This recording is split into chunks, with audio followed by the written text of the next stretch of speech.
হরে কৃষ্ণ বন্ধুরা, তোমরা সবাই কেমন আছো? নিশ্চয়ই খুব ভালো আছো। আর আমিও ভালো আছি। প্রীতি জানার ব্লগে সবাইকে অনেক অনেক স্বাগতম। তো প্রতিদিনের মতো আজকেও সকালটা আমি শুরু করেছি চা খাওয়ার মাধ্যমে। তো চা খাওয়ার ভিডিওটা করা হয়নি, পরে একদিন তোমাদেরকে দেখাবো আমি কি করে চা বানিয়ে খাই। আর লিকার চা আমি খাই না দুধ চা ছাড়া। তো আজকে আমি সকালে চলে এলাম একটু আলুর দম বানাবো বলে, কারণ আমার বর মাঠে গেছে। ও তো লাঙল করতে যায়, এর আগেও বলেছিলাম তোমাদেরকে। তো ওর জন্য খাবার যাবে, ও আমাকে বলল আলুর দম করে সঙ্গে একটু মুড়ি দিয়ে পাঠাতে। তো আমি আলুর দমের জন্য আলুটাকে প্রথমে প্রেসার কুকারে সিদ্ধ করে নিয়ে চলে এসেছি। তারপরে এখানে মশলা কষছি। এবার আমি সেই আলুগুলোকে এই মশলার সঙ্গে অ্যাড করে আলুর দম বানাবো। তো তোমরা কারা কারা আলুর দম খেতে ভালোবাসো? আর আলুর দমের সঙ্গে লুচি হলে তো খুবই ভালো লাগে। তো আমার টাইম নেই, আর ও হচ্ছে মাঠে কাজ করে তো রোদে, তার জন্য তেলের কিছু আমি ওকে দিই না।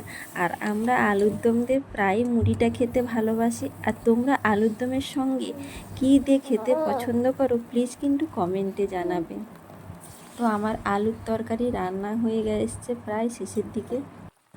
আর এখনও বাজে সকালে 6:30। তো আমার মেয়ে আর ছেলে এখনও কিন্তু ওরা ঘুমিয়ে আছে।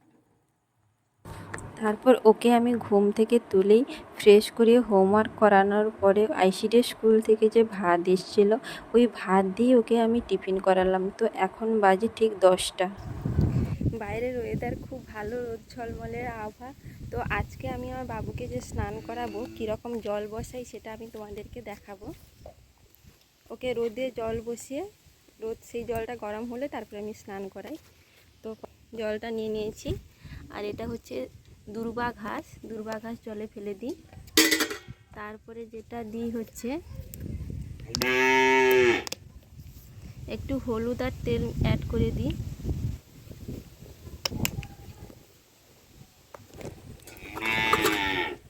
আর এটা একটা লোহার জিনিস, জলে ফেলে দেওয়া হয় যাতে বাচ্চার গায়ে নজর না লাগে। এটা আমাদের পাড়া গাঁয়ের একটা রীতি বলতে পারো। তো এই জলটা গরম হলে ওকে স্নান করাবো। তো আজকের ভিডিওটা আমি এখানেই শেষ করছি। আর যদি ভালো লাগে তাহলে প্লিজ লাইক, শেয়ার আর কমেন্ট করে দিও। দেখা হচ্ছে নেক্সট ভিডিওতে। ততক্ষণে সবাই ভালো থেকো, সুস্থ থেকো। ধন্যবাদ।